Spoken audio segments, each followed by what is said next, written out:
Então, temos mais uma painel session, desculpem, com o tema saúde mental no ensino superior.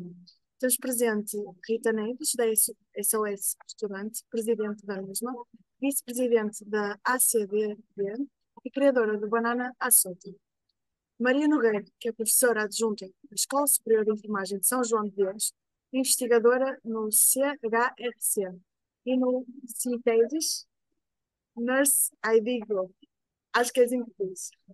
Temos também Inês Rotes, a psicóloga especialista em psicologia clínica e da saúde e comunitária investigadora no Centro de Psicologia da Universidade do Porto.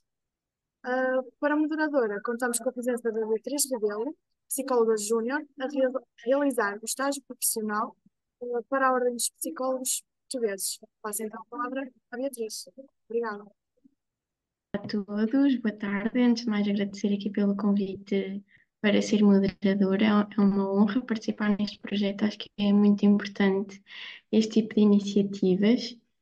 E por isso, para começar, ia pedir a cada oradora que fizesse uma breve apresentação do seu percurso, para que também aqui os nossos espectadores conheçam um bocadinho melhor quais é que são as suas áreas de atuação e em que é que consistem. Por isso, se calhar, começava por dar a palavra à doutora Maria José,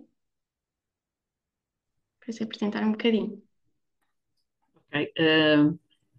Boa tarde a todos. É um prazer estar aqui neste painel.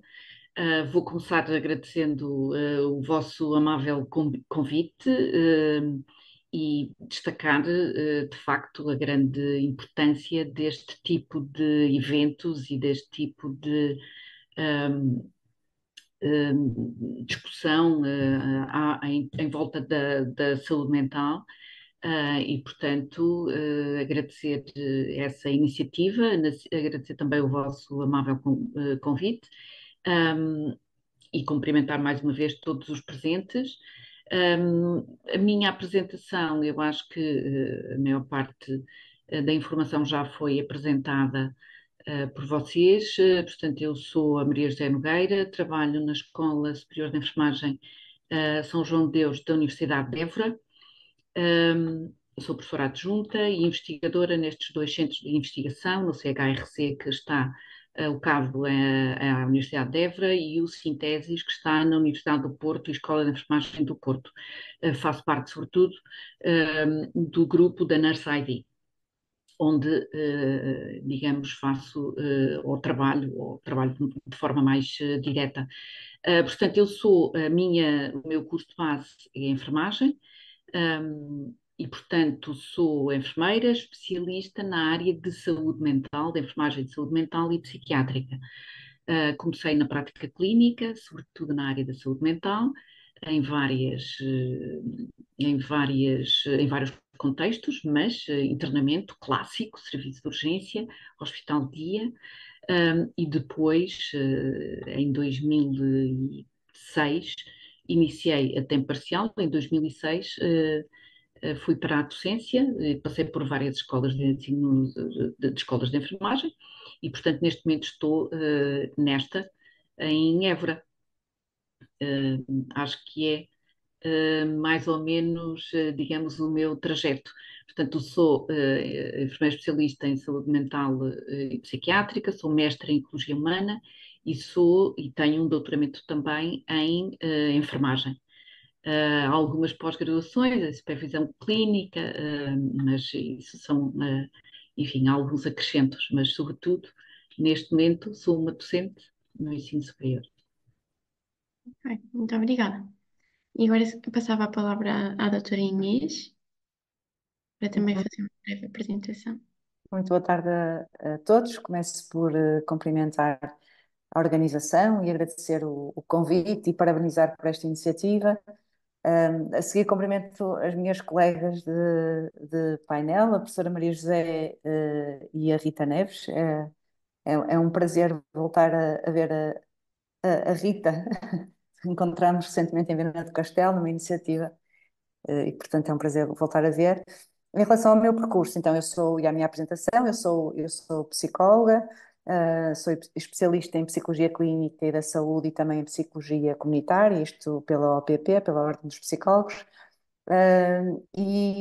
Eu iniciei a minha prática clínica na área da toxicodependência, e quando iniciei um mestrado em intervenção com crianças e adolescentes, comecei a investigar a questão dos comportamentos suicidários e da sua prevenção. Continuei a estudar esta área no doutoramento e, portanto, fui-me tornando especialista nesta área dos comportamentos suicidários ou da suicidologia e por isso e também muito ligada a questões da saúde mental e, sobretudo, da saúde mental numa perspectiva de saúde mental pública ou da psicologia comunitária. Portanto, fui introduzindo e iniciando esta linha de investigação no Centro de Psicologia da Universidade do Porto. Mais recentemente, para além de investigadora, sou professora auxiliar aqui na Faculdade de Psicologia da Universidade do Porto. Ok. Acho que é isto. E agora passava a palavra à Rita e à Carolina, não sei quem prefere começar. Posso começar. Queria também agradecer pelo convite, é muito bom estar aqui, rever também algumas caras conhecidas.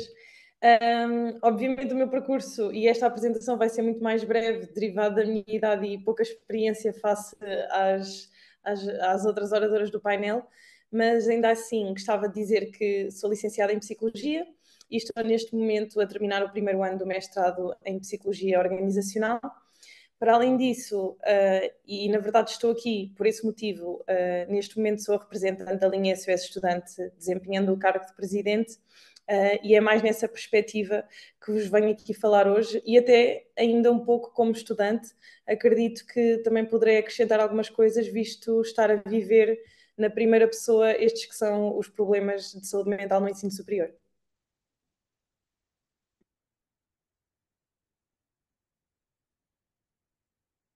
Carolina? Olá, boa tarde a todos. Antes de mais, agradecer mais uma vez o convite, que foi interessado à SOS Estudante. Já ao contrário das restantes colegas aqui do painel, o meu percurso académico não tem nada a ver com psicologia. Aliás, já terminei o meu curso, sou licenciada e mestre em solicitadoria, que é uma área jurídica, ou seja, nada a ver com a área da saúde mental. No entanto, estou a desempenhar funções na SOS Estudante enquanto vice-presidente. Também é um bocadinho por aí, enquanto antiga estudante, enquanto vice-presidente da SOS Estudante, que venho dar o meu contributo. Obrigada. Então, começávamos aqui pelas questões. A primeira questão é sobre os principais desafios e problemas nesta fase e queria perguntar quais é que são os principais desafios que encontram na vossa prática profissional com estudantes do ensino superior e quais é que sentem que são os problemas que são mais comuns com estes estudantes e com os problemas que eles lidam e que vos vêm parar às mãos. Começávamos então pela doutora Maria José, por favor. Obrigada. Enfim, os problemas mais comuns eu penso que são, enfim, imagino eu, mas aguardo também as vossas respostas, mas eu penso que são transversais às instituições de ensino superior e para quem trabalha com estudantes do ensino superior. Enfim, e que em alguns pontos toca-se também, ou tocam estas dificuldades, tocam nos outros estudantes do ensino secundário. Mas eu diria que as primeiras, ou aquilo que me vem à cabeça, são questões relacionadas com as transições, uma transição pessoal, que é a passagem da adolescente para a adultícia, e, portanto, tem a ver com a etapa do ciclo vital em que os estudantes do ensino superior se encontram e, enfim, sobretudo aqueles que estão a entrar. Mas eu acrescentaria que tem a ver com questões idiosincráticas, isto é, são questões que têm a ver com cada uma das pessoas e dos estudantes são fatores intrínsecos, porque todos nós estamos sujeitos a ter ou a desencadear problemas, enfim, de saúde, incluindo a saúde mental.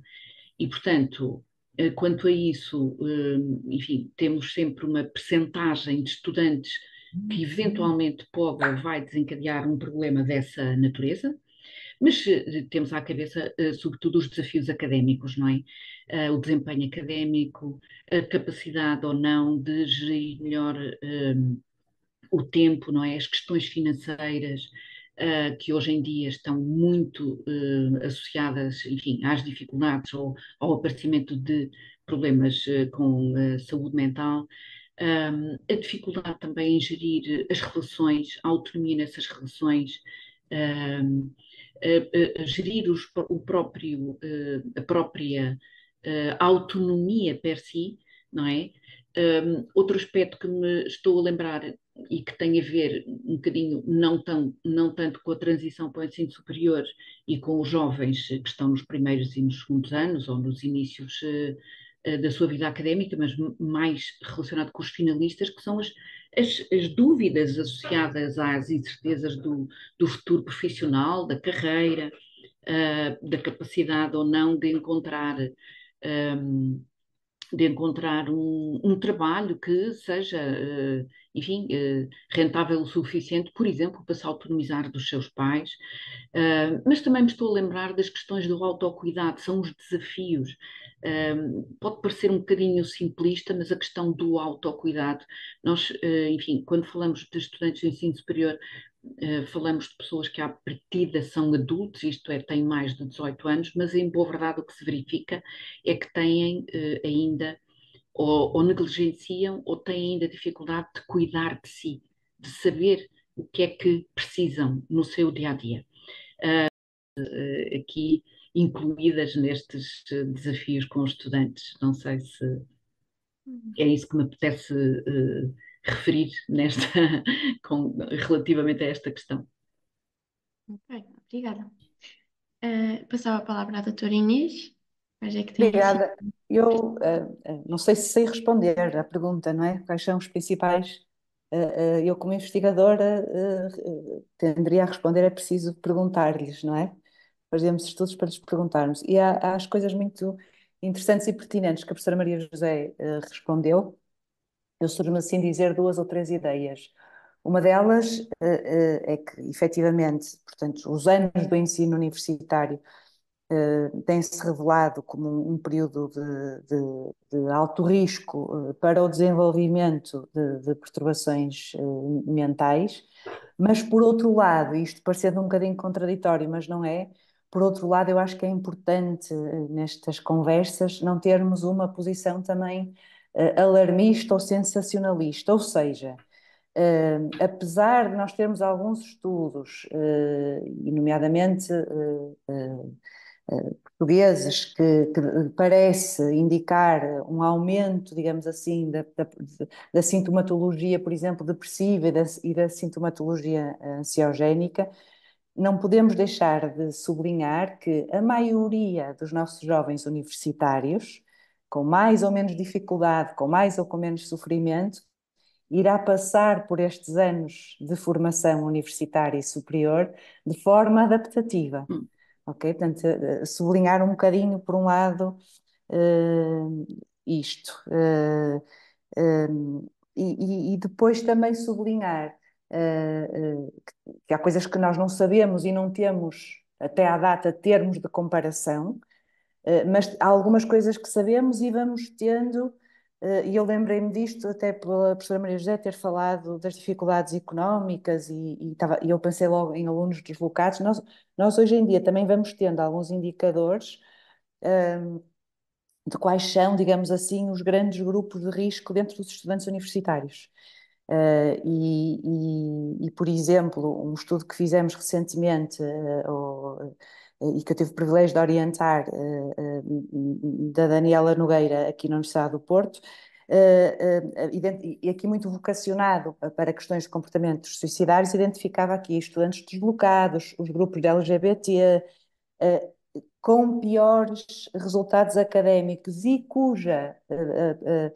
o curso que cursavam não tinha sido a primeira opção, como estes grupos de risco. Portanto, eu também acho que o grande desafio, em termos da intervenção no ensino superior voltada para a saúde mental, é identificarmos aqui necessidades específicas e grupos específicos e como chegar até eles.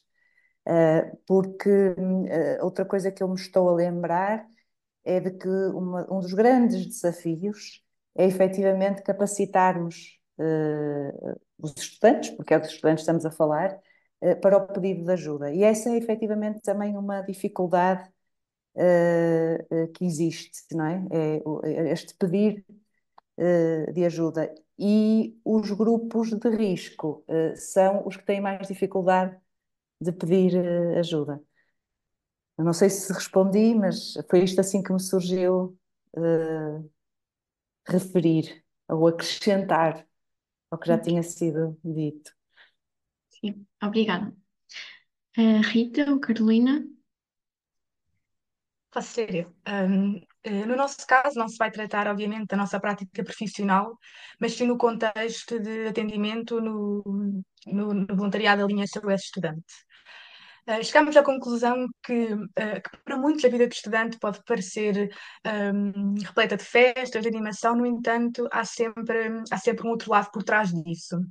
Aquilo que as pessoas que nos procuram demonstram com maiores preocupações são essencialmente a ansiedade, que é motivada pelas avaliações e pelos exames, o alcançar e a gestão das expectativas, muitas vezes para aceder às expectativas dos familiares, como é o caso dos pais, por exemplo. No caso dos estudantes deslocados, é o facto de se encontrarem longe da família e dos amigos, numa cidade nova, sem a rede de apoio a que estavam acostumados.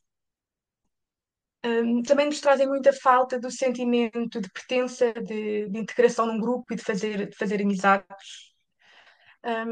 O sentimento de que as decisões que vão tomar agora nesta fase de estudantes, nesta fase da juventude, as consequências que essas decisões podem ter para o futuro, e por fim, acho que é assim a falta de tempo para atividades lúdicas e de lazer. Acho que são assim as principais preocupações que os estudantes do ensino superior que nos contactam, que nos procuram, conseguem apontar. Não sei se respondi. Sim, muito obrigada, muito esclarecedores. Acho que se complementaram todas muito bem. Ahm, não sei se alguém tem alguma questão agora a acrescentar, alguma das oradoras, ou se podemos passar para a questão seguinte. Sim? Ok. Então, a questão seguinte está relacionada com os sinais de alerta.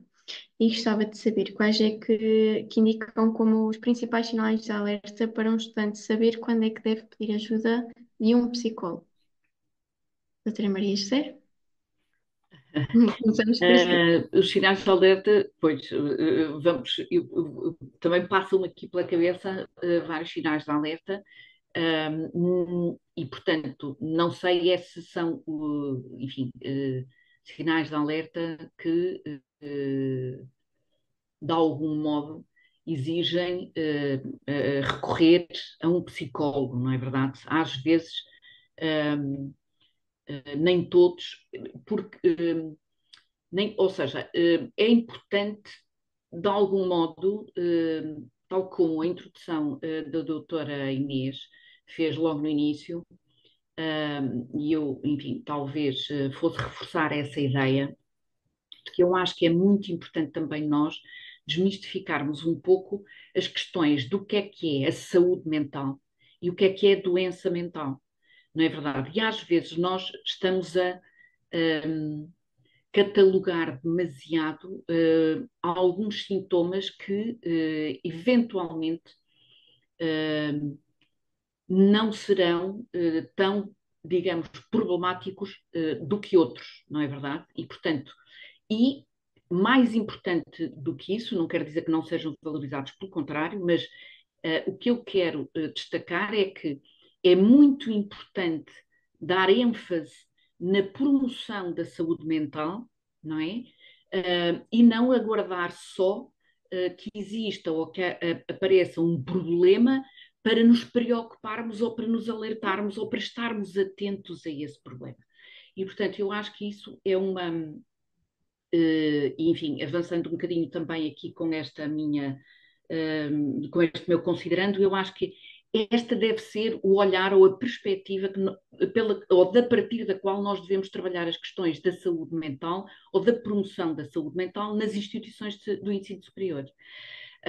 Porque, de facto, e já vou diretamente à sua questão, há fatores protetores e há fatores de vulnerabilidade que todos nós, como seres, como indivíduos, como seres humanos, temos, mas em particular os estudantes do ensino superior, e que de facto podem ser algumas características, como o facto de estarem precisamente numa altura em que eventualmente a doença mental pode acontecer, ou os primeiros surtos muitas vezes acontecem, e portanto é natural que haja esta preocupação, e portanto a questão da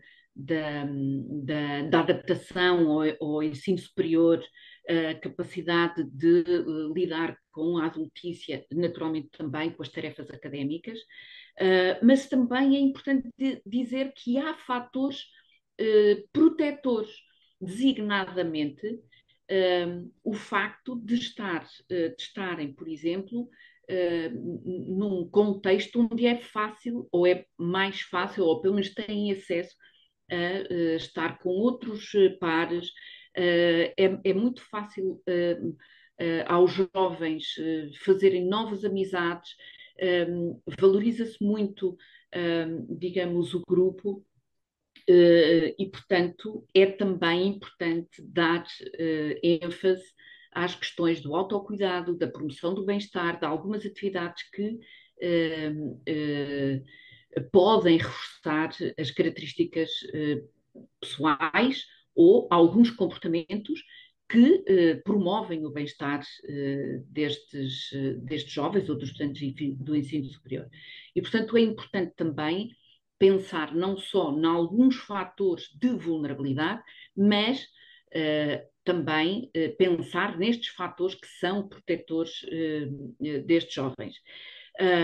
E destacava também aqui, digamos, algo que é intrínseco, por exemplo, a questão do género. Nós sabemos, todos os estudos nos mostram que as mulheres no ensino superior são ou têm maiores riscos de desenvolver ou de ter menos saúde mental, digamos assim, para ser um bocadinho mais abrangente e menos redundante, do que os homens. Sabemos que as pessoas que têm menos recursos económicos também têm maiores vulnerabilidades, e também esta variável também está associada a níveis inferiores de saúde mental. Ok? Por outro lado, sabemos, por exemplo, que a satisfação com a vida académica, e quando se fala em satisfação com a vida académica, inclui-se aqui, enfim, um grande leque de variáveis. Esta satisfação ou este indicador é protetor da saúde mental. Mas eu diria, ou elencava, para responder à sua questão, que os principais sinais de alerta, enfim, podem ser vários, porque os sinais de alerta têm a ver também com, digamos, a intensidade do sinal e a permanência ao longo do tempo também desse mesmo sinal. Mas diria que há algumas flutuações do humor, isto é, há um estudante, há um amigo que normalmente era descontraído, simpático, enfim, socializava, e de repente isso mudou. Portanto, esta mudança brusca neste comportamento, no humor desta pessoa, eventualmente é um sinal a ter muita atenção, não é verdade? Claro que os níveis de ansiedade e de stress, naturalmente todos os estudantes têm níveis de ansiedade perante os exames, as frequências, a apresentação dos trabalhos, etc, etc. Mas precisamente a saúde mental determina que nós, ou que todos nós, como indivíduos, e os estudantes naturalmente também, saibam gerir, ou tenham essa capacidade de gerir esses níveis de stress, por forma a sabê-los ultrapassar e ultrapassá-los com sucesso. Mas quando isso não é possível e as pessoas bloqueiam, então eu diria que também é um problema ou é um sinal de alerta. E depois, aquilo que é mais, enfim, comum serão os problemas do sono, as insónias, as hipersónias, isto é, dormir demais ou dormir menos, o ter ou não, perder ou não o apetite, não é? Enfim, a capacidade de desempenho académico, não é? Há estudantes que, de algum modo, e nós ouvimos isso muitas vezes, professor, eu já não, eu estudo e já não consigo concentrar, eu quanto mais estudo parece que menos sei, e portanto aqui há alguma incapacidade também já de reter informação e de se concentrar, não é verdade? E claro, aqueles sentimentos de que eu não sou capaz, eu não posso, eu não vou conseguir fazer, etc, etc. E, em última análise, um ou outro comportamento, e aí já são bandeirinhas vermelhas que se levantam, não é?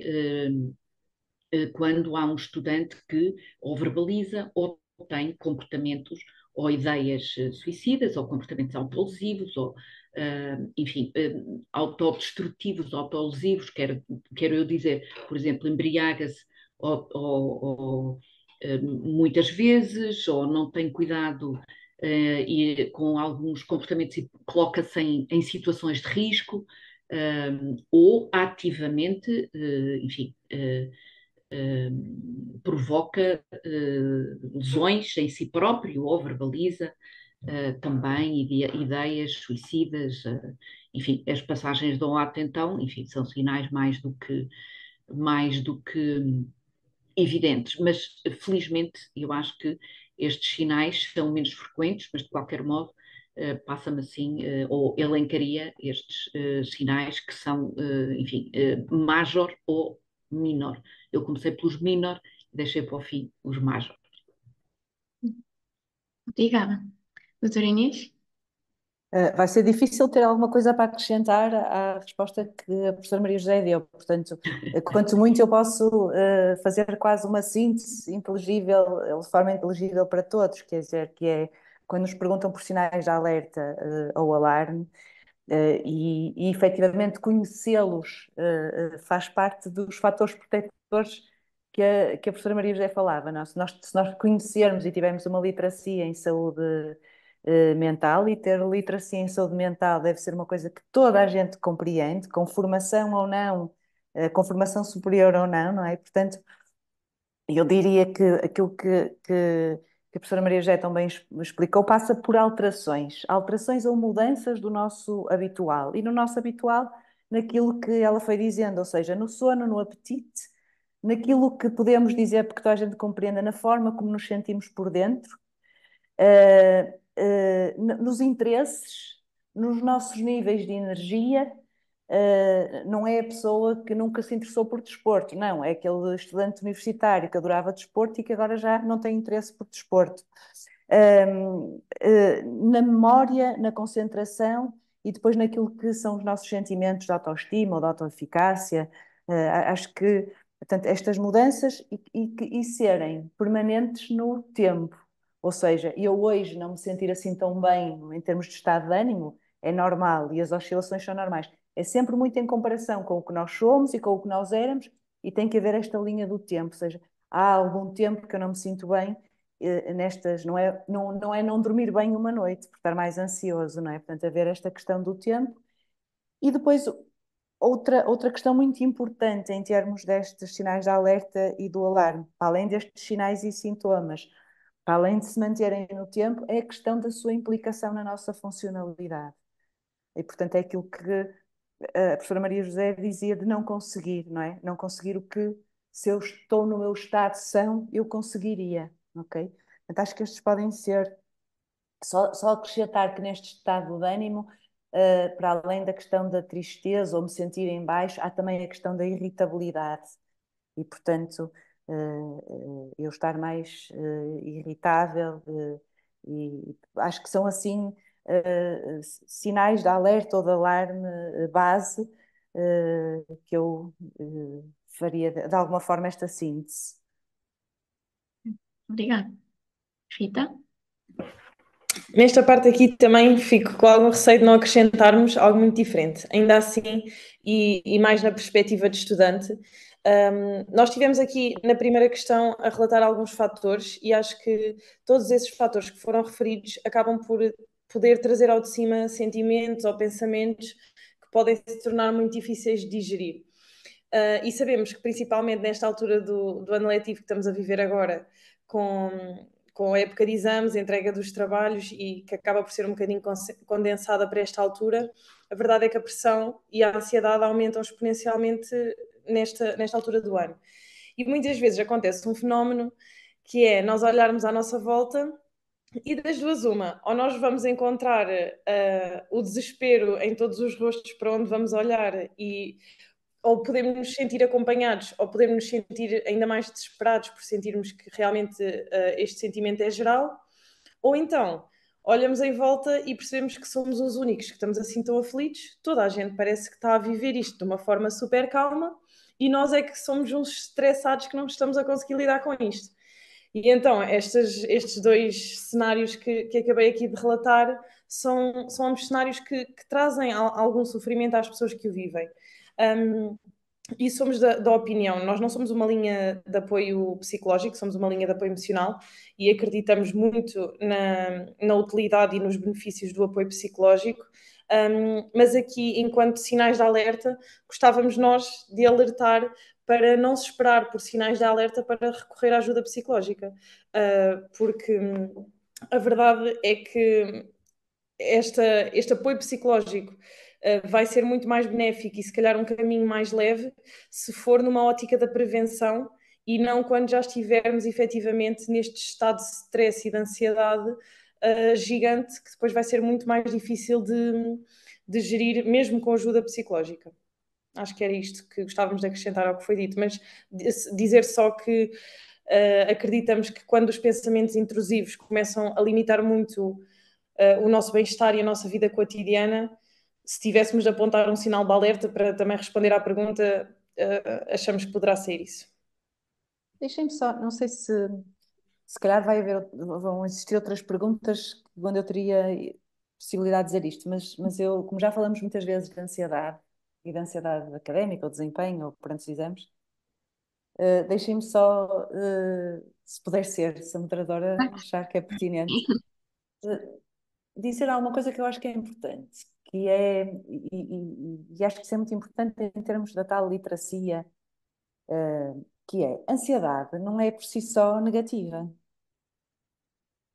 Ou seja, é desejável, não é? Não podemos meter tudo no mesmo bolo. Obviamente que se nós estivermos a falar de uma perturbação da ansiedade é uma coisa. Ansiedade com mais ou menos sofrimento, com mais ou menos sentimentos desagradáveis ou físicos, é desejável e é o nosso mecanismo de adaptação, não é? Que esta máquina humana tem, de adaptação perante situações que são consideradas ameaças. E que fazem, inclusivamente, nós estarmos prontos para aquilo que é, e pensando ancestralmente, não é? A fuga ou a luta perante o perigo. E, portanto, é perfeitamente normal, normal no sentido em que a maioria das pessoas sente medo quando se tratam de questões de desempenho, sejam desportivas, sejam académicas, não é? Nas diferentes fases do académico. Por exemplo, um raciocínio, mas dizer isto, uma das linhas que vai definir se estamos perante uma perturbação ou estamos perante uma ansiedade, ainda que possa já ser um problema porque cria um desconforto muito grande, é efetivamente se nós conseguimos ou não chegar ao fim da nossa tarefa. Okay? Se nós desistimos anterior, e às vezes esta é mais difícil de detectar, ou se bloqueamos, não é? Aí sim estamos perante uma questão que pode não ser ainda uma perturbação, mas é um problema que é necessário aqui uma intervenção mais especializada, não é? Se não, aquilo que ao bocado a professora Maria José dizia, do autocuidado, ou que lhe podemos também chamar uma higiene de vida, ou o conhecimento de estratégias que varia de pessoa para pessoa para aceitar esta ansiedade e diminuí-la, ou aceitá-la, ou colocá-la em níveis QB, é importante. É importante nós não termos um discurso que parece que é suposto que perante os exames e os trabalhos nós não ficarmos ansiosos, não é? E uma das formas de não a aumentar ou de a tornar funcional é aceitá-la, é perceber o que ela é perceber que é o meu organismo, é perceber como é que eu lido, não é? E não lutar contra ela, mas aceitá-la. Pronto. E nem a propósito, a nossa próxima pergunta é precisamente sobre ansiedade de desempenho. E eu gostava de saber, na vossa opinião e na vossa prática ou contacto com os estudantes, o que é que para vocês significa ansiedade de desempenho para além daquilo que é normativo e não apenas uma ansiedade que é normal e que é muito importante para a nossa sobrevivência em relação aos exames e também a apresentações orais, em que é que ela consiste e qual é que tem sido a forma que vos tem sido apresentada e algumas estratégias que considerem úteis para lidar de uma forma mais saudável com esta sintomatologia. Doutora Maria José. Podíamos mudar agora a ordem, não é? Porque se calhar eu vou avançando com as, eh, com as ideias, enfim, mais genéricas. Não sei, a senhora moderadora pode decidir mudar isso por mim, acho fantástico. Para responder à sua questão, a ansiedade de desempenho, enfim, a ansiedade, eu acho que todos nós e os estudantes do ensino superior têm já, todos nós como cidadãos, os estudantes do ensino superior, enfim, porque têm uma literacia acrescida, talvez tenham já um conhecimento bastante sólido sobre estas questões da ansiedade de desempenho e, enfim, todos os estudantes passam por isso. A forma de identificar, enfim, são o que todos nós acabamos por sentir e somos capazes de reconhecer. Não é os tremores, as palpitações, aquela sensação no estômago quando temos que fazer a apresentação do trabalho ou quando vamos fazer o exame. Enfim, associado a estas questões, a estas digamos, sinais mais físicos, temos a tensão psíquica e também os pensamentos associados, eu não vou ser capaz ou eu não estou preparado. Enfim, estas preocupações, eu acho que todos os estudantes do ensino superior, enfim, mais ou menos, estão documentados sobre isto. Mas a questão da literacia em saúde mental é muito importante também, porque há alguns estudantes eventualmente mais distraídos, podem até sentir estas sensações e muitas vezes podem até não associá-las, digamos, a estas preocupações da ansiedade com o desempenho, não é verdade? Estou-me a lembrar, por exemplo, as faleias, não é? As dores de cabeça, ou seja, eu ando com muitas quebras de tensão, ou ando com muitas faleias, ou ando com um problema aqui no estômago, etc. E às vezes não somos muito capazes de associar uma coisa à outra. Por exemplo, de associar estes sintomas ou estes sinais à questão da ansiedade ou a preocupação com os exames, etc, etc. E, portanto, temos aqui uma questão de literacia, não é? Relacionada com as questões da saúde mental. Por outro lado, as estratégias, eu acho que é reforçar um pouco aquilo que também já dissemos. Eu, à cabeça, ponho o autocuidado, um bocadinho também pela minha formação, não é? Como enfermeira, enfim, a tónica e a perspectiva da enfermagem é o autocuidado, a capacidade que cada um tem de promover o seu autocuidado, e o autocuidado inclui os cuidados ao corpo e à mente, à psique também, não é?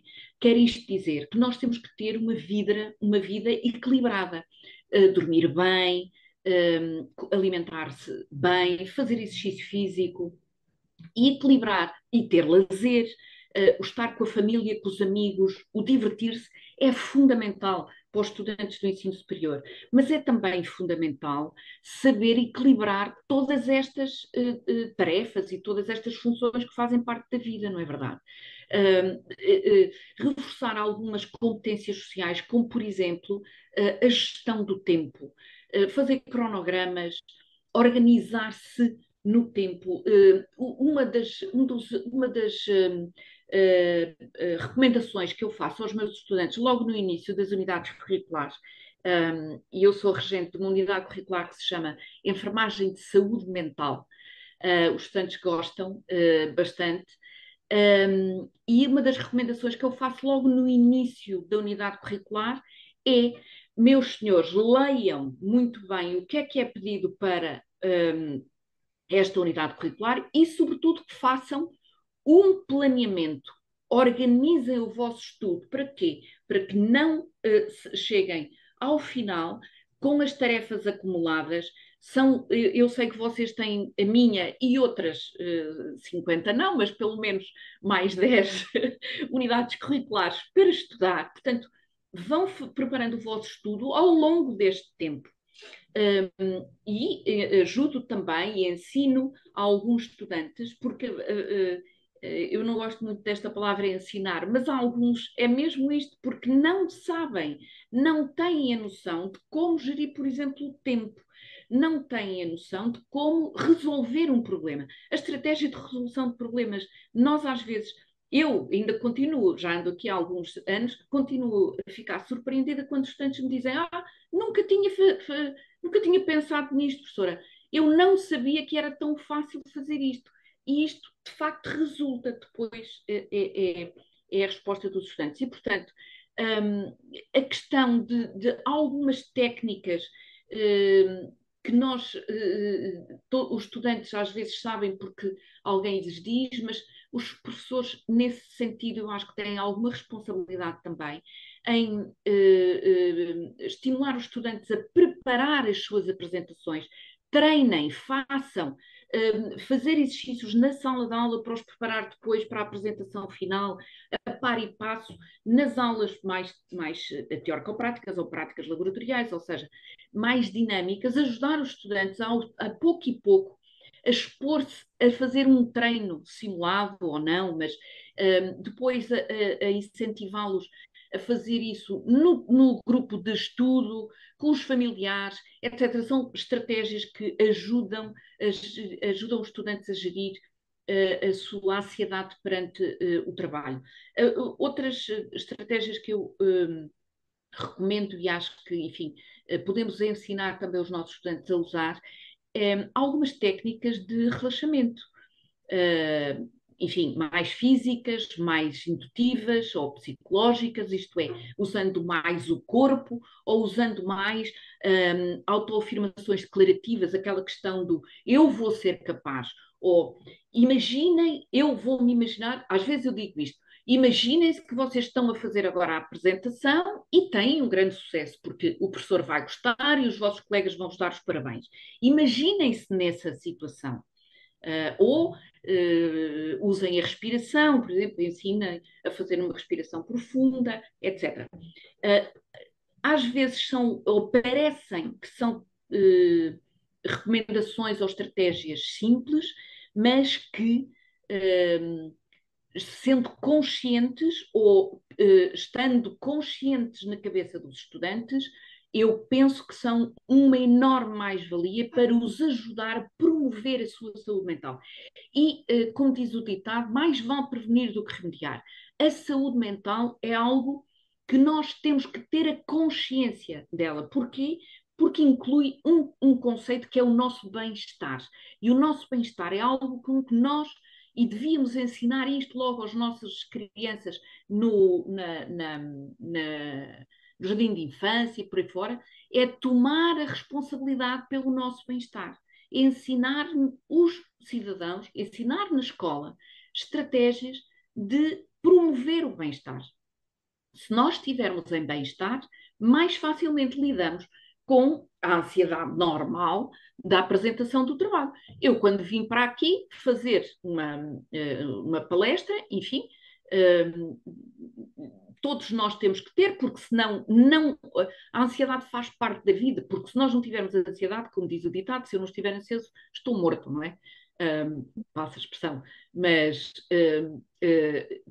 é normal nós sermos capazes de gerir a ansiedade e termos essa consciência de que temos é que encontrar estratégias para gerir essa ansiedade por forma a ultrapassá-la, para que ela nunca fique fora do nosso controle. A sensação de estar em controle da situação, enfim, é também muito importante. E estas técnicas que eu acabei de elencar podem ajudar os estudantes. Eu sou faladora, portanto, a senhora moderadora corte uma palavra, que senão eu não me calo. Ok, obrigada. Doutora Inês, não sei E se não quer. deixo que os outros. Não, Não deixo que os outros. não, não deixa que Portanto, acrescentemos nada, porque diz tudo, mas muito bem, não é? Portanto, é difícil depois acrescentarmos Não sei se quer alguma coisa. acrescentar alguma coisa em relação também àquilo que disse. Eu acho que está tudo dito. Acho que, mais uma vez, reforçar, ou seja, se estivermos perante uma ansiedade de desempenho que preenche os critérios de uma perturbação, e nomeadamente um desses critérios é a disfuncionalidade, é eu ter mais exames que desisto do que os que vou, é eu não conseguir estudar, portanto, aí deverá procurar um especialista, no sentido de ter ajuda, embora algumas das estratégias trabalhadas também vão ser estas que foram aqui ditas, mas existirão outras e, portanto, se for uma ansiedade que provoca sofrimento, que eu até sinto que se não fosse ansiedade eu poderia ter melhor desempenho, ou podia sofrer menos, podia ter menos pensamentos intrusivos no dia anterior, podia ter conseguido começar a estudar antes, não é? Muitas vezes a ansiedade vem camuflada, então eu reajo eu nem me confronto, eu vou para casa, mas primeiro vou arrumar os cadernos, vou ver as séries que não vi e depois e não identifico que é ansiedade, não é? E depois, ai, mas que estupidez, porque é que eu não comecei antes? Isto já era ansiedade de me confrontar com o desempenho. Enquanto eu a ver as séries, até ficou apagada um bocado a questão do exame, já ser daqui a 2 ou 3 dias, não é?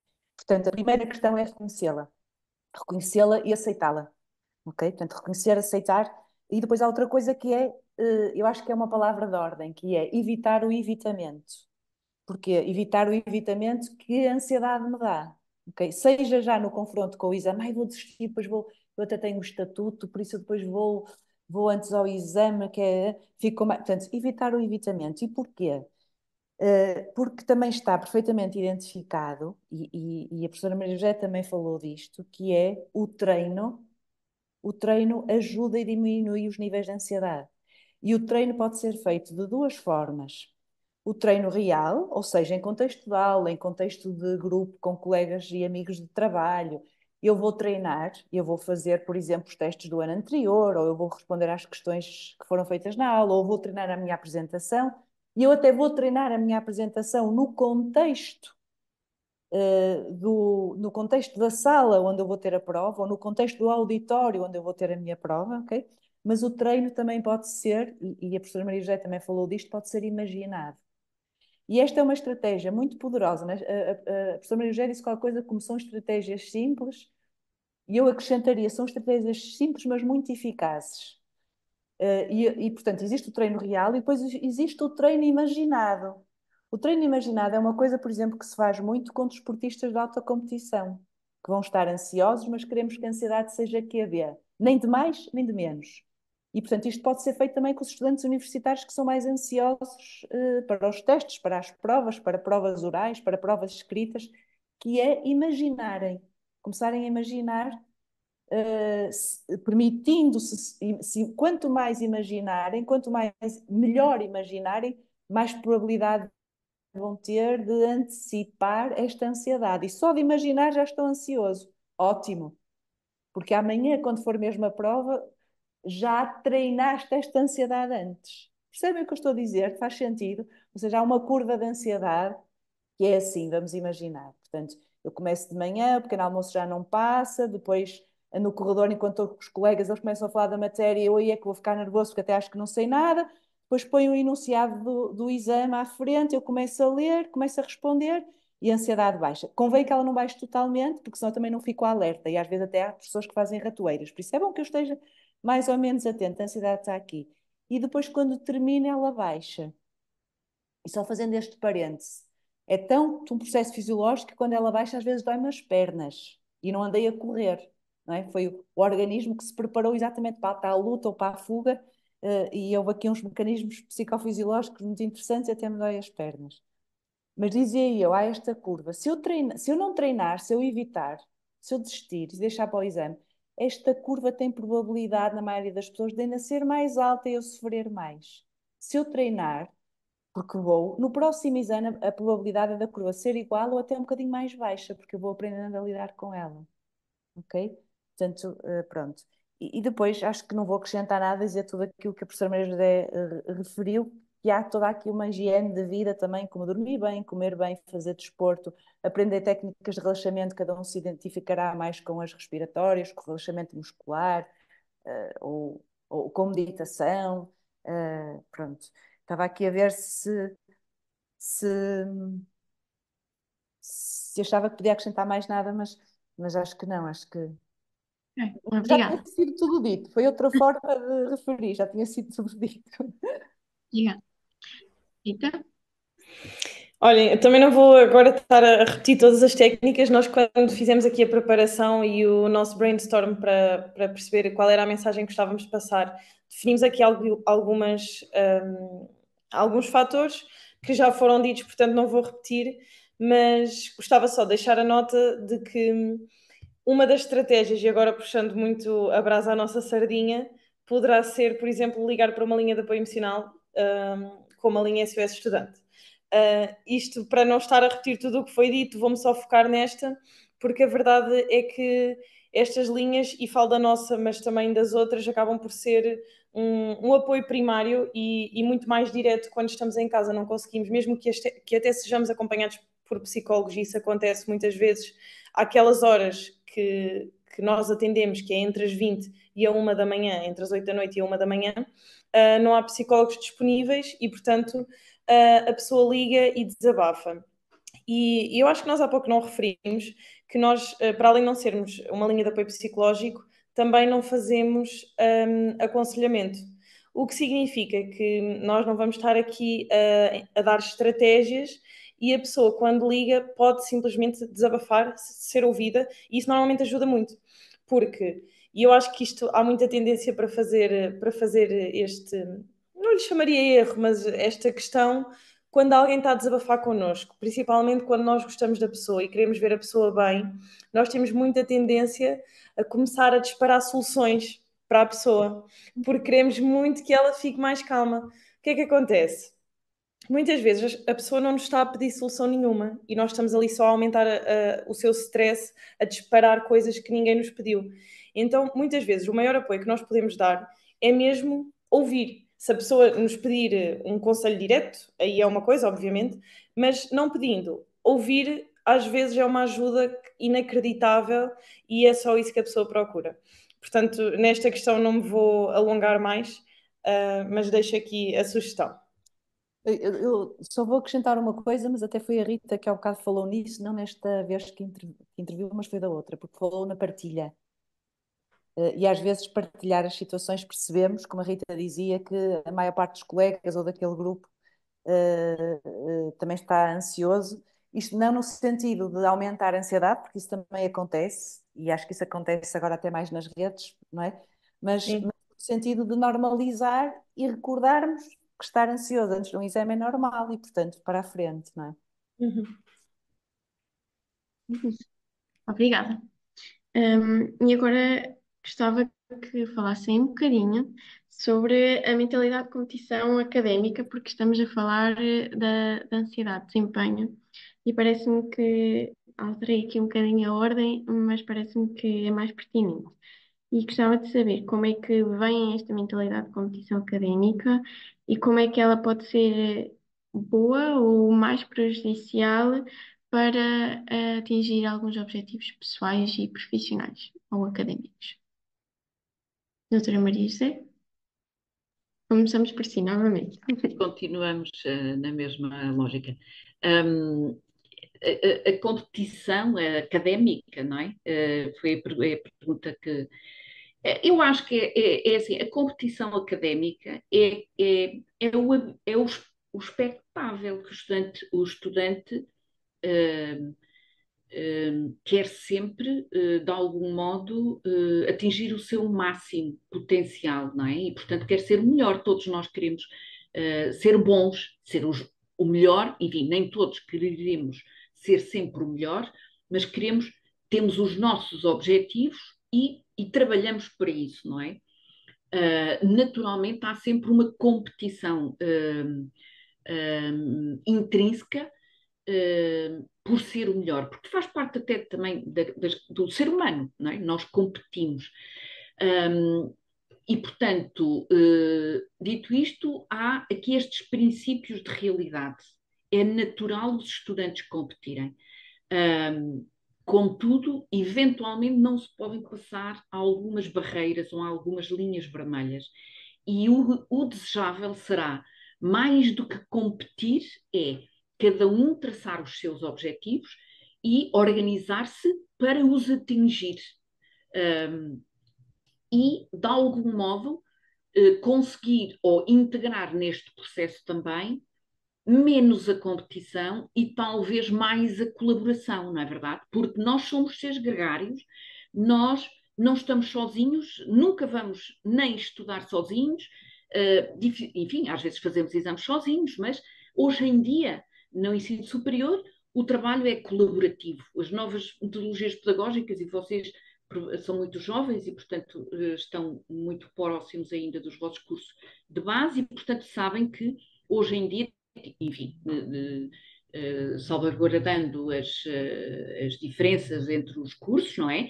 Mas as metodologias pedagógicas assentam, sobretudo, nos métodos colaborativos, o trabalho, a equipa, muito focado até na competência o saber fazer, não é? Ou seja, e menos às vezes do saber saber. O professor está muito. Eu agora falo no meu curso, nos cursos onde eu leciono, não é? Que é muito importante a competência, isto é, o saber fazer. Naturalmente, tem que haver um saber ético, um saber saber, não é? E que isso se vai operacionalizar e vai ser visível na competência, isto é, no saber fazer. Mas, claro, são profissões ou são artes que exigem, entre aspas, digamos, uma atitude muito colaborativa. E, portanto, enfim, a questão da mentalidade da competição académica, às vezes eu dou por mim a pensar em de forma ambígua, não é verdade? Ela tem que existir, competência ou competição académica, não é? Porque nós vamos estar num mundo que nos exige também esta competição, mas tem que haver uma competição saudável, ou seja, não vale tudo. É como na tropa, tem que haver um espírito de corpo, isto é, na academia, e as associações de estudantes promovem muito bem isso, vocês, enfim, este evento é promovido por uma associação académica e, portanto, parabéns por isso, e, portanto, promove precisamente esta colaboração e não tanto este desempenho mais solitário, que é o individualismo, não é? Mais negativo. Em boa verdade, os estudantes ganham um pouco se não estiverem nesta atitude colaborativa. Às vezes, há instituições, enfim, que per si, pela sua natureza também, promovem esta competição académica. Eu penso que, enfim, as instituições devem cada vez mais discutir isto e mais trabalhar as questões do trabalho e dos feitos em prol da comunidade, do associativismo. Hoje em dia as instituições estão bastante preocupadas com isso, não quer dizer que ainda consigam chegar a tudo, mas a colaboração é sempre muito mais gratificante. Estamos a falar de uma digamos, de uma forma de estar que promove o desenvolvimento pessoal, não é? E às vezes, como diz o ditado, nem é tanto o local onde eu chego, ou, enfim, na viagem, mas é o caminho que eu desenvolvi para chegar lá, não é? Como as viagens, enfim, o caminho até chegar ao nosso objetivo é importante, é muito importante. E, portanto, enfim, eu sou filha de militar e lembro-me desta metáfora, porque o espírito de corpo, por exemplo, é algo muito marcado nos militares e, portanto, ninguém fica para trás. Eles têm este lema, ou seja, há uma preocupação em colaborar e não tanto em fazer o caminho solitário, individualista, que consome, é mais sofrido, enfim, em última análise não é tão gratificante. Isto é discutível, aquilo que eu digo, porque há pessoas que têm mais têm um traços de caráter mais individualistas e têm, enfim, esta postura, mas depois, felizmente, a maior parte de nós somos gregários e, portanto, gostamos de estar com os pares. Os estudantes do ensino superior, pela minha experiência, gostam de trabalhar em equipa, às vezes têm maior ou menor dificuldade, porque, enfim, também não são seres acabados e precisam de aprender e de treinar e de estar expostos a este tipo de metodologia, mas enfim, a competição tem estes aspectos positivos, mas também tem aspectos negativos que, enfim, precisam de algum refriar também da parte da comunidade académica, leia-se, docentes, e algum contexto menos competitivo também, ou competitivo no sentido negativo. Obrigada. Doutora Inês? Estava a pensar o que é que eu posso acrescentar. Isto é uma discussão muito importante e muito interessante, a questão de competição versus cooperação. Eu não vejo como antagónicos. E vou aqui falar um bocadinho de uma experiência pessoal, no sentido de eu pratico e pratiquei em jovem, agora pratico nos veteranos, nos masters, natação, que é um desporto individual, eminentemente individual, mas, por exemplo, em que treinamos muito em cooperação. É dos desportos que mais se treina em grupo, e que há aqui. E depois também é engraçado porque há competições por grupo, ou seja, cada um faz a sua prova, mas depois há a soma dos pontos de todos. Portanto, eu acho que a cooperação e a competição não são antagónicos, sobretudo porque a competição pode ter aqui um sentido de eu fazer o melhor que conseguir, ou o melhor, ou fazer bem, e também fazer bem feito de acordo com o investimento que eu vou colocar naquela tarefa, não é? Pronto, e acho que sobre cooperação, esta questão do cooperar versus o individualismo, acho que a professora Maria José já foi falando e dizendo muitas coisas importantes. A única coisa que eu acho que é um bocadinho antagónica e às vezes na minha na minha profissão de professora já me tenho deparado com isso, que é nós queremos a cooperação, e eu lembro-me de no semestre passado, a determinada altura disse, mas esqueçam agora um bocadinho a questão da avaliação e pensem na aprendizagem. E uma aluna interviu e disse, professora, nós queríamos, mas a verdade é que esta semana tivemos uma reunião para nos explicar como é que nós vamos entrar ou não no mestrado. Portanto, o mestrado deixou de ser integrado, então eles vão novamente ter que competir uns com os outros, ok? E vão entrar os que conseguirem as notas. Portanto, às vezes o sistema, e é mais complexo do que isto, porque até, e aqui pode ser polémico, porque há por trás, a meu ver, uma ideologia, um posicionamento ideológico ou político, não é? Que é esta questão no mundo académico, no mundo do trabalho, em determinado tipo de trabalhos, empresas, a questão da meritocracia, ou seja, as pessoas serem vistas, cada um de nós ser visto como indivíduos que têm que produzir sempre o máximo e têm que dar sempre o melhor, e há aqui uma posição moral que é discutível, porque se nós falarmos de saúde mental e falamos de equilíbrio, nós somos seres que também têm que ter tempo livre, tempo de ócio, equilibrar com questão de família, e às vezes quase o descanso é perspectivado como é preciso descansar para depois conseguir produzir mais, não é? Pronto, mas cá estou aqui a fazer grandes voos. Portanto, acho que é uma temática que temos que estar sistematicamente atentos, no sentido de cada um no nosso papel, promovermos que a questão de fazermos o melhor ou de fazermos o máximo, ou de sermos competitivos e queremos fazer muito bem e termos a nota máxima, ou queremos conseguir o financiamento máximo, ou não pode ser antagónico relativamente à cooperação. E sobre isso é a mensagem com que termino, ou seja, não tenham dúvidas que o balanço em termos de trabalhar em equipa e cooperar é muito melhor do que trabalhar individualmente, a todos os níveis, não é? Mesmo em termos de saúde mental. Doutorinha, já que puxou aqui esta questão, agora aproveitava para lhe perguntar se considera que é realmente um problema estrutural e que as instituições as instituições de ensino superior contribuem aqui de alguma forma para uma maior incidência de problemas a nível de saúde mental ou de uma menor saúde mental, e se poderão ter um papel mais preponderante nestas questões. O que é que pensa acerca disso?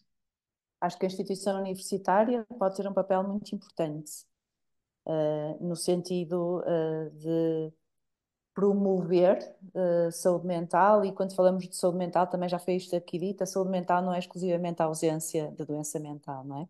Portanto, há aqui o vetor do bem-estar e da qualidade de vida. Isto por um lado, assim como no oposto também é verdade. Ou seja, eu posso ser alguém que tem uma doença mental, eu posso, por exemplo, ser uma pessoa que sazonalmente tem depressão e trato, vamos imaginar, e no entanto ter, na maior parte do tempo, uma boa qualidade de vida, um bem-estar e, portanto, uma boa saúde, ok? Pronto, isto era quase um parêntese. E, portanto, dizia eu, acho que as instituições universitárias podem ter um papel importantíssimo no sentido desta promoção, assim como na identificação em situações de risco, e poderá o fazer de duas formas. Uma, porque efetivamente é aqui um contexto onde existem uma rede de apoio psicológico, apoio médico, apoio social, a esse nível, como também pode estabelecer relações privilegiadas com as instituições públicas de saúde, assim como também criar condições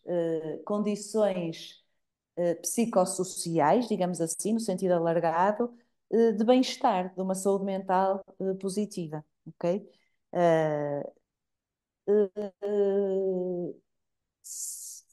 Relativamente à questão, eu tenho dúvidas. Eu tenho muito receio de sensacionalismos e alarmismos, e, portanto, eu acho que efetivamente tendemos, de alguma forma, em termos gerais, para estudantes mais ansiosos. Há dias eu dizia numa reunião, professores ansiosos fazem alunos ansiosos, não é? Portanto, mas ao mesmo tempo acho que, por outro lado, estamos mais atentos, há mais fatores protetores, há uma consciencialização maior sobre o que é saúde. Pronto, mas respondendo à última parte da pergunta, acho que há toda uma estrutura em termos de universidades, de faculdades, de institutos superiores, que pode ser efetivamente promotora, obviamente que passa também por uma série de condições, e acho que isto é um bocadinho antagónico, o sistema avaliativo, não é? Eu gostaria que, a partir do momento em que entram no sistema universitário, não houvesse mais avaliações e os estudantes fizessem o seu percurso por escolhas que não fossem avaliativos, fizessem escolhas muito mais no sentido da aprendizagem e esta questão dos mestrados não integrados veio aqui a crescer, pelo menos na minha realidade, acrescentar aqui mais um momento avaliativo, não é? Mas pronto, não sei se respondi. Sim, sim. Obrigada. Rita, se quiseres também responder a esta segunda parte das instituições, força. Ou a Carolina, não sei qual das duas vai falar. Ah, posso ser eu agora. Efetivamente, nós consideramos que pode haver aqui, não é que é um problema estrutural, mas podemos apontar, na nossa opinião, duas questões assim práticas que podiam ser repensadas, também sem querer criar alarmismos e ir por fundamentalismos, mas tendo em conta aquilo que nos chega, quem nos procura, assim, duas questões que poderiam ser apontadas nas instituições de ensino superior. É sem dúvida a primeira, o facto das épocas de avaliações e de exames serem muito curtas. Ou seja, está ali tudo condensado num mês, todas as avaliações, todos os exames, o que faz com que se tenha muita matéria para estudar em muito pouco tempo, o que aumenta os episódios de stress, de ansiedade, pouco descanso, e tudo isto tem impacto no bem-estar físico e mental dos estudantes. Outra nota relativamente a isto que gostaríamos de deixar é o facto de sentirmos que há uma pouca adaptatividade, à especificidade individual de cada estudante, no seu ritmo de trabalho, na forma como aprendem, como estudam e até nas suas aptidões.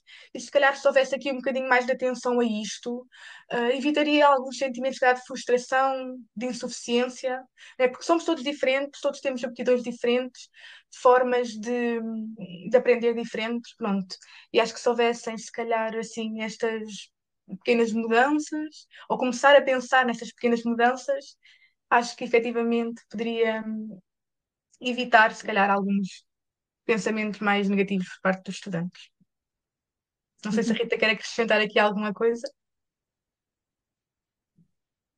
E então, para terminar, agora pedia que me dessem aqui a vossa opinião sobre como é que os estudantes e as pessoas no geral, como é que podemos apoiar ou ajudar alguém, seja um colega, seja um amigo, seja um familiar, que esteja a enfrentar aqui problemas de saúde mental ou a passar de um extremo de bem-estar geral para o outro extremo em que não está tão bem, mesmo que não atinja propriamente um problema de saúde mental, e algumas estratégias neste sentido. E começava pela Rita, para agora termos uma ordem aqui diferente. Então, relativamente a esta questão, é muito importante e não quero estar a ser repetitiva, mas nós vamos sempre acabar por bater na mesma tecla de pedir ajuda e essa ajuda não pode vir com constrangimentos que são normais numa fase inicial, que sentimos ainda algum julgamento, algum preconceito, até nem falo de pessoas exteriores, mas nós próprios por vezes temos esses julgamentos intrínsecos, porque a verdade é que acontece muito, e agora foco aqui mais na parte dos homens, mas também há muitos exemplos no feminino, por exemplo, o homem não chora, mas és uma mulher ou és um rato, etc, etc. Tudo isso são coisas que nos dizem na infância que depois ficam e que acabam por ser barreiras para nós desencadearmos este pedido de ajuda. E enquanto linha de apoio emocional, os nossos dois grandes pilares que acabam por basilar a nossa atuação são sempre a escuta ativa e a empatia. E efetivamente acreditamos que muitas vezes, e claro que é dependendo do problema que se trata, mas só o facto de a pessoa que está a enfrentar dificuldades acabar por sentir que tem alguém que a ouve e que está verdadeiramente interessada no que ela está a sentir, já vai fazer uma diferença enorme na vida dela. E há aqui algumas coisas práticas que se podem fazer para conseguir prestar também esta ajuda enquanto amigo ou enquanto linha de apoio, que é, e agora vou dar um exemplo muito específico que aprendi com a Associação Manifestamente. Não sei se alguém conhece, mas é uma plataforma que me inspira muito a nível de saúde mental e no qual aprendi aqui uma coisa tão simples, mas que realmente pode fazer a diferença, que é, em vez de perguntarmos a alguém, estás bem? Perguntar, como é que estás? Ouvi aí há algumas pessoas a dizer o que eu ia dizer. Porque realmente é uma pergunta que faz a diferença, porque nós quando perguntamos se estás bem, já estamos meio que a limitar ali um bocadinho a resposta, e isto muitas vezes acaba por dar também uma resposta muito automática, porque a verdade é que isto são perguntas que nós ou dizemos ou recebemos no dia a dia, todos os dias da nossa vida, e portanto já sai de uma forma muito automática: sim, está tudo bem, vai-se andando, e nem pensamos muito bem naquilo que estamos a dizer. E se calhar, se nos perguntarem como é que estás, aí nós já vamos ter de forçosamente pensar naquilo pelo qual estamos a pensar, e não nos vai sair algo tão automático. Se calhar vamos fazer essa autoanálise e se a pessoa nos está a perguntar, então vamos lhe responder efetivamente o que estamos a sentir, em vez de nos sair um automatismo. E era mais por aí que nós gostávamos agora de terminar com esta mensagem final. Muito obrigada. Vai ser muito útil. Doutora Inês? Eu acho que isto que a Rita disse é muito pertinente, ou seja, e se a pergunta é alguém que já está em dificuldade, não é? Seja uma perturbação ou não, mas que está em dificuldade, acho que a tónica é efetivamente isto de pedir ajuda. E estava-me a lembrar que num dos estudos que fizemos aqui com os estudantes universitários, em termos de uma das coisas que nós estávamos a perceber, a tentar perceber nos objetivos, era quais eram as barreiras e quais eram os facilitadores dos estudantes universitários relativamente a esta dificuldade em pedir ajuda. E estava-me a lembrar, e portanto isto como mensagem, que uma das variáveis, ou um dos fatores que apareceu como barreiras, era uma sensação, ou quase um dever de autossuficiência, não é? E isto não é assim, não tem que ser assim para ninguém, para homens, para mulheres, para estudantes, para estudantes de cursos que são próprios de quem vai ajudar, como a medicina, a enfermagem, a psicologia, às vezes quase que se sentem menos autorizados, digamos assim, para pedir ajuda, e não tem que ser. Portanto, esta questão da autossuficiência aparecer como barreira ao pedido de ajuda, reforçar aqui um bocadinho e seria também a minha mensagem, da questão de pedir ajuda. E para quem está do outro lado, reforçar muitíssimo isto que a Rita disse, que o mais importante é ouvirmos. Muitas vezes não temos que ter respostas, e o ouvir por si só pode fazer muita diferença.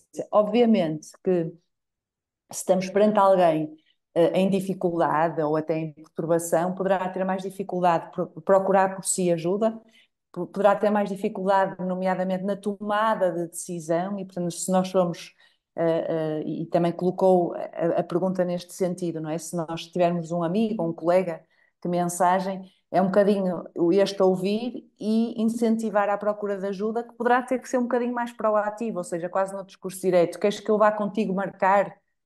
Olha, ou estão aqui estes contactos, não é? E onde efetivamente, e como já ficou aqui patente, as linhas de apoio emocional podem ser uma resposta intermédia ou mesmo a resposta que faça a diferença. Obrigada. Doutora Maria José?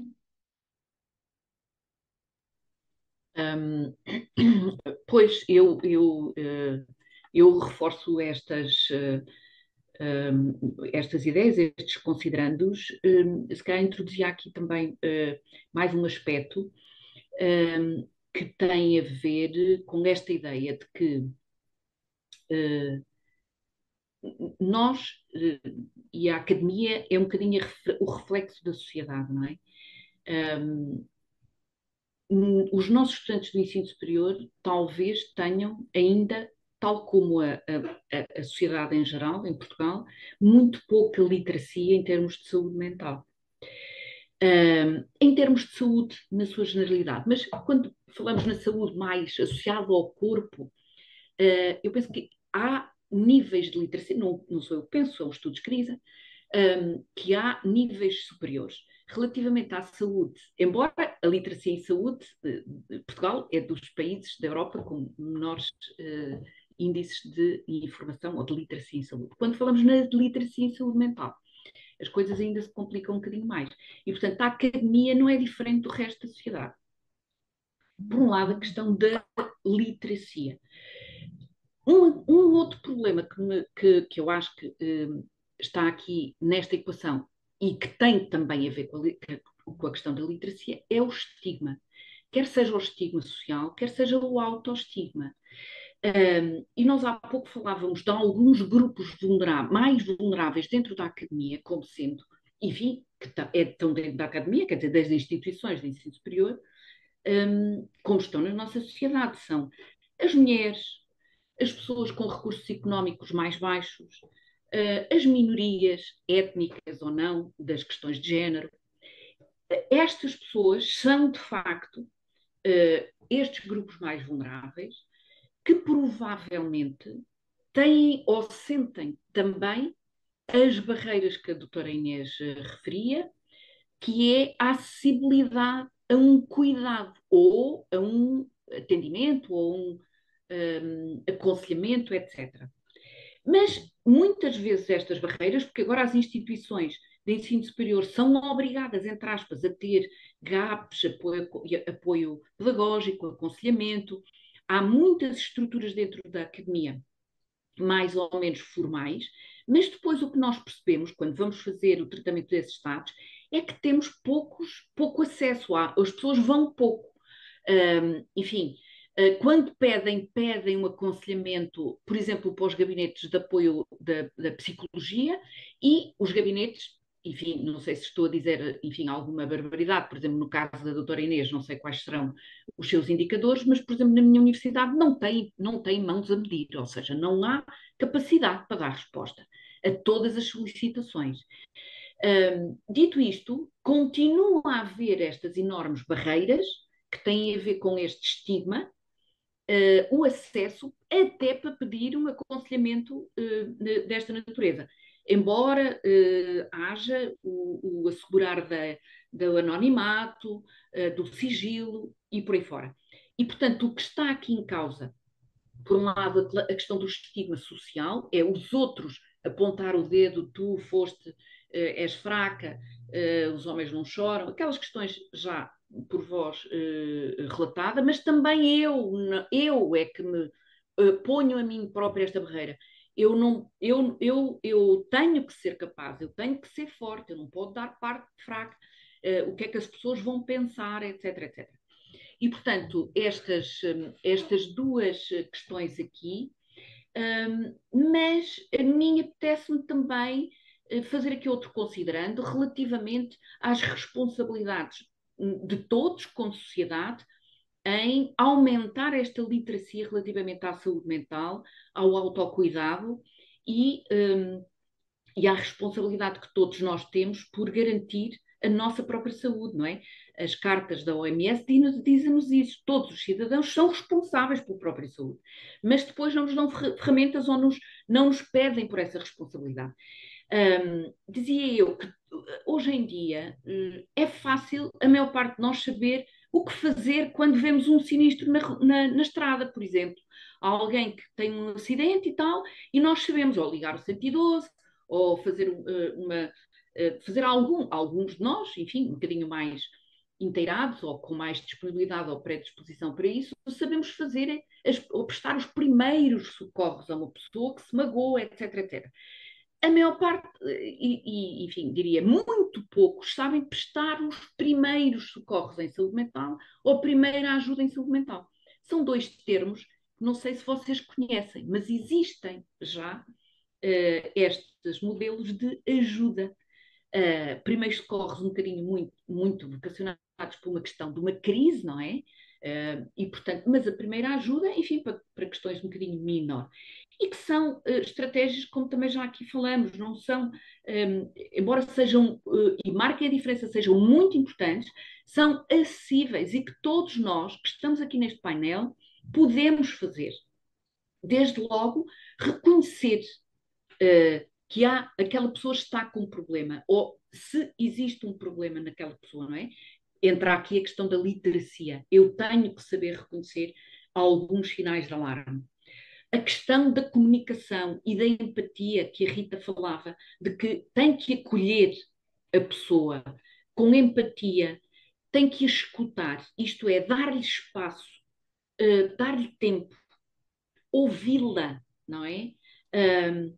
comunicar de uma forma que transmita precisamente essa segurança, esse apoio, a não ameaça, para evitar as questões do estigma, assegurar à pessoa que, enfim, estas coisas podem acontecer e, sobretudo, eu estou aqui para ajudar.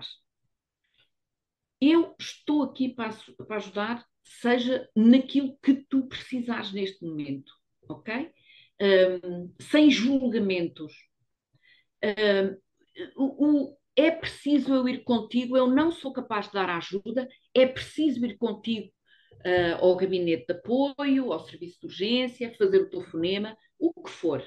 Monitorizar este apoio, não é? Às vezes nós cometemos também estes, entre aspas, estes pecados, às vezes com os nossos amigos, com os nossos significativos.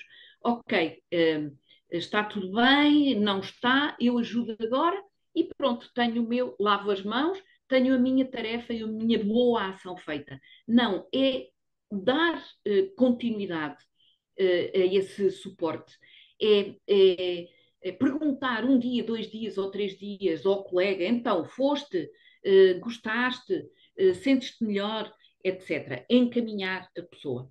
E claro, enfim, se for algo mais grave, estou-me a lembrar, na crise, talvez, fazer aquilo que fazemos quando vemos um acidente, chamar, garantir a segurança daquela pessoa, não é? Chamar o 112, chamar alguém mais capaz do ponto de vista profissional do que eu, encaminhar para uma ajuda profissional, isto é muito importante.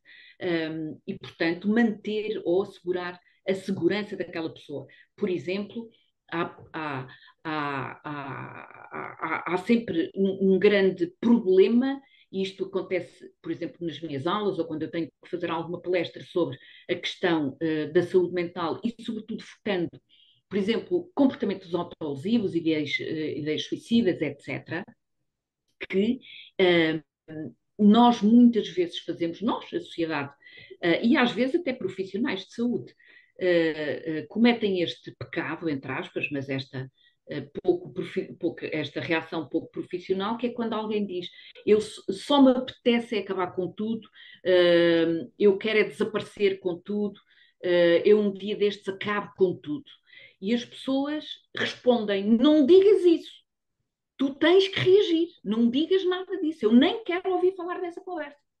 E, portanto, minhas senhoras que estão aqui a ouvir, minhas senhoras e meus senhores, não sei se e o eles, enfim, as pessoas que aqui estão, não digam isto à pessoa, acolham, mesmo que possa ser ameaçador, inquietante, frustrante, aterrador ouvir isto de alguém, sobretudo de um colega ou de alguém que nos é próximo.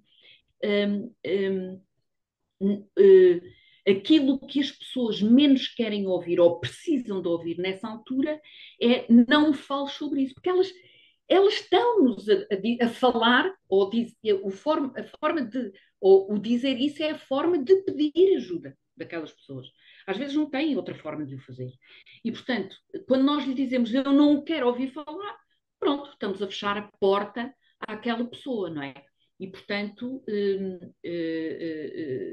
penso que este reforço, estes modelos, o reforço desta informação deve ser cada vez mais transmitida por todas as vias da comunicação social, formal e informal, em eventos desta natureza, mas devia ser, de algum modo, também veiculada de forma institucional. E eu penso que todos ganharíamos e seríamos um pouco mais capazes para prestar as primeiras ajudas ou a ajuda em saúde mental a quem, enfim, dela necessita. Não sei, com certeza que havia outras coisas, mas lembrei-me disto. Obrigada. Tenho a sensação que se calhar podíamos ficar aqui a falar até longas horas. Muito obrigada pelas partilhas e pela transmissão também aqui do vosso conhecimento e da vossa experiência como profissionais ou na estudante. Não sei se a Inês quer dizer alguma coisa. Certo. Eu só quero agradecer por terem vindo e por teres moderado este debate e por terem participado. Até uma próxima. Obrigada a todos. Obrigada. Todas, exatamente, todas. Obrigada. Obrigada, até uma próxima.